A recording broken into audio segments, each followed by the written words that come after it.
ఇప్పుడున్న సమాజంలో మహిళలు ముందుకెళ్ళాలి అంటే హ్మ్. ఎలా ఉంటే మంచిదనుకుంటారు? ఎన్ని అంటే ఎట్లాంటి సమస్యలను అధిగమిస్తే మంచిదనుకుంటారు? ఎంతో ఆత్మస్థైర్యంతో ముందడుగు వేయాలి. ఎందుకంటే ముందులాగా కాదు. ఇప్పుడు సమాజం కూడా మార్పొచ్చింది.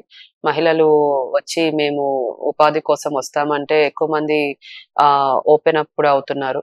ఐటీ కంపెనీస్ గానీ, ప్రైవేట్ కంపెనీస్ కానీ జెండర్ ఫ్రెండ్లీ పాలిసీస్ ఉన్నాయి.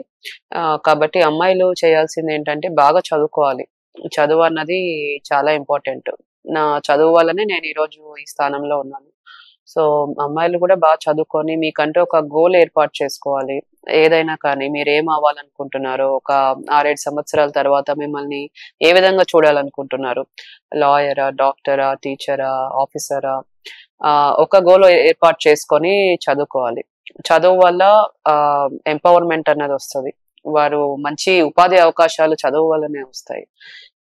కాబట్టి ఆహ్ అమ్మాయిలను బాగా చదివిచ్చాలి. తల్లిదండ్రుల పాత్ర గూడా చాలా కీలకం. వాళ్ళు బాగా సపోర్ట్ చేయాలి.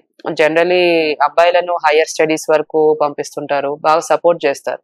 కానీ అంత సపోర్ట్ ఇంట్లో అమ్మాయిలకంత ఆహ్, ఇవ్వరు.